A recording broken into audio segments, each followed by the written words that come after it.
Hey everybody, thanks for joining us and welcome to the 12th edition of Fight Like the Movies, the tutorial series where we study cinema's most epic fight scenes and employ what we discover to develop a deeper understanding of film, combat. I'm your host, TJ Cencula, and this week's lesson, the Rocky Saga. This famous film franchise spans from 1976 to 2006. That's 30 years, baby.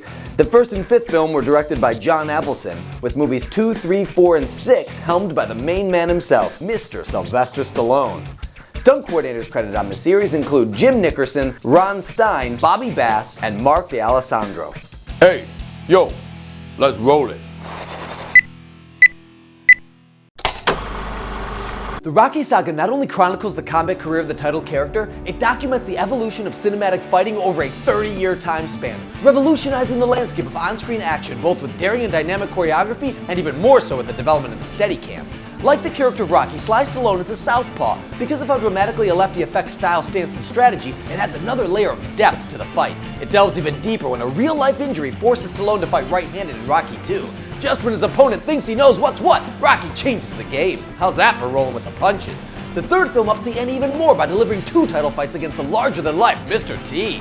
The shape and structure of the fight evolved to reflect the higher expectations of action audiences. Even though the first meeting of these 2 titans only lasted 3 rounds, it contains the same number of hits as their final encounter, or at least it feels like it. Even though Rocky is synonymous with boxing, in Rocky 3 he steps out to expand his horizons, both vertically and horizontally, right side up and upside down, and even completely airborne, with a little help from Mr. Hulk Hogan, aka Thunderlips. It's hard to believe one boxing movie can contain this much action, but it's true. This back-breaking bonus brawl merged the acrobatic theatrics of pro wrestling with everything we've come to expect from the ultimate underdog. In movie 4, old 2-time rival Apollo Creed and Rocky both have a go at the indomitable Russian Ivan Drago, played by European karate champ Dolph Lundgren. With every new installment in the series, Stallone elevates the intensity, this time by blurring the lines between staged hits and real ones. While his commitment is commendable, it backfires when Lundgren hits him so hard, he winds up in a London hospital for 9 days with life-threatening injuries to his heart. In Rocky 5, Stallone blurs the lines between art and reality even further by casting real-life heavyweight boxing phenom Tommy Morrison as his newest rival and protege, who would later defeat the great George Foreman to become the real heavyweight champion of the world. While many felt unfulfilled that Rocky never steps into the ring in this sequel, Stallone takes advantage of the opportunity to expand the street fight to include a moveset that wouldn't fly in the confines of a sanctioned sport. It certainly bears the proud stamp of a 90s action flick reflecting the entertainment taste of the time. The final film in the series pits Stallone against real-life boxing champion Antonio Tarver. The style and presentation of the fight evolved dramatically to match the tone of modern professional sports. This fight is so real, it's hard to see where Stallone ends and Rocky starts. Stallone and Tarver didn't pull any punches. Every hit you see on screen is a real hit that these gladiators of the ring endured. It takes a special brand of star to jeopardize life, limb, and face against a proven pugilist boasting a professional record of 21 wins by knockout. If there's anything that can be said for Mr. Sly Stallone, it's that he has the eye of the tiger. Coming to you live from Burbank, California, we bring you the Class!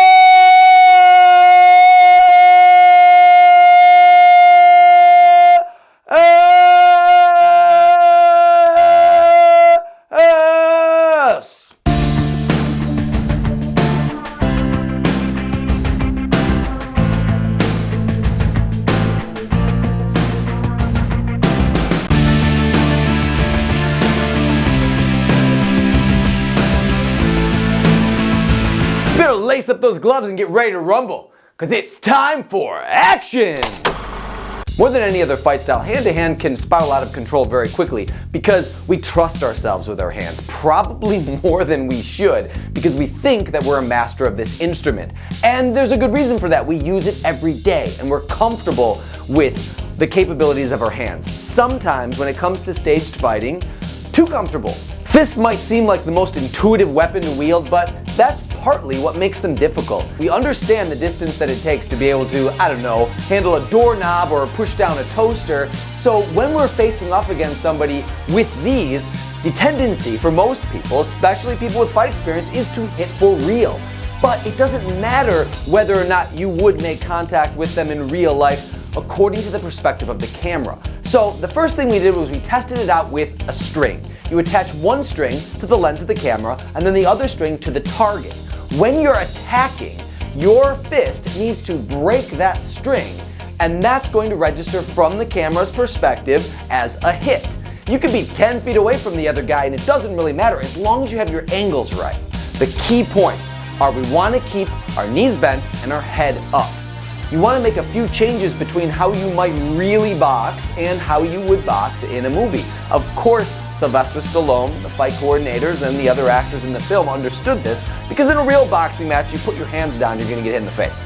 If you don't put your hands down in a boxing film, then it doesn't look like you're ever going to actually be able to hit them. So we need to cheat our line down. Hands can't be up here blocking your face the whole time. There's two good reasons for that. Number one, then you never open a line that looks like you can get hit. And even if you do an appropriate punch that crosses the line, that breaks our string, it looks like it's being blocked. And number two, and this one's really the most important thing, who would want to block this handsome face with a big pair of padded gloves? So we have to find a compromise between looking like we're guarded and also keeping our 8x10 fully exposed to the camera and making it look like when we're getting attacked that the attacks are actually hitting an open and exposed target.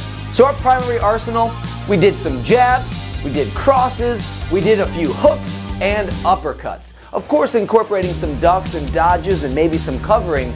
But here's where the really tricky thing comes in. When you're making a boxing fight, you have far fewer options available to you. You can pretty much punch them in the body, or you can punch them in the face. Or you can punch them in the body, or the face. So you can see how, to be able to create something that's interesting to look at, one of your primary tools is timing and tempo. So that it doesn't just look like the same thing over and over again. We create a different rhythm and a different series of movement, and then an ebb and flow of the fight. Some moves are just little tip-tap things. Some of them could put a person right on their backside. I was gonna swear, but I decided against it.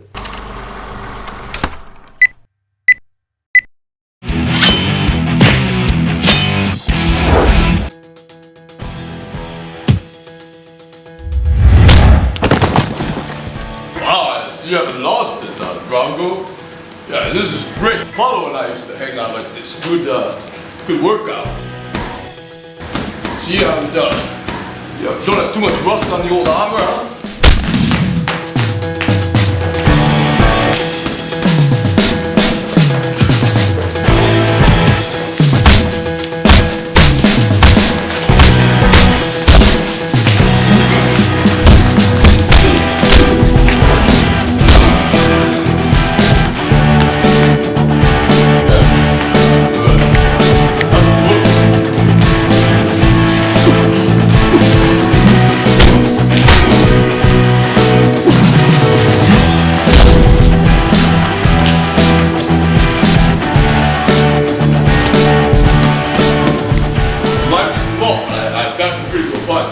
Watch out for the left.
I'm not like a psychologist or anything, but I suspect you might have some kind of personality complexion. You might want to get checked out. Oh no, I'm good. I'm good. I'm on the right meds. Yeah, I'm good. Yeah. All I'm saying is, you fight pretty good for a zebra. Zebras have horizontal stripes. Yeah. Oh. yeah. Oh. Oh. Oh, yeah. Yeah. Oh. Yeah. Yeah. Freeze frame. Rocky Balboa is a symbol for underdogs everywhere, and I, for one, am a huge Sylvester Stallone fan. The man can do everything. He writes, he directs, he can act, and I want to thank God for giving Sylvester Stallone the opportunity to be able to showcase his skills, because without him, there would be no Rocky. I also want to thank Taylor Jeffers and Eric Raddick for going the extra rounds in our after-hours shoot, and the owner and operator of Swordplay Studios, Tim Wesky, just had a son, Adrian Wesky. So we want to give a shout out to you, little man. Yo, Adrian! We'll see you guys next time, and that is a wrap. Okay, so here's what's gonna happen. You're gonna hit that like button, then you're gonna subscribe, then you're gonna share this with all your friends, and they're gonna call you up and say thank you because this show is awesome and my life is finally complete. You can also follow us on Facebook where you interact with the cast, see behind the scenes pictures and videos, and check out the schedule so you know what's coming next here on Fight Like the Movies. Be sure to look us up on Twitter at Warrior Showdown, and we also have a presence now on Instagram. For those of you local Californians, we know you've been thinking about it. It's time to turn that thought into action. Come join us at Swordplay Studios every Wednesday from 8:30 to 10 p.m. All skill levels are welcome, even if you've never thrown a punch or you're a seasoned pro. We would love to see you there. And cut.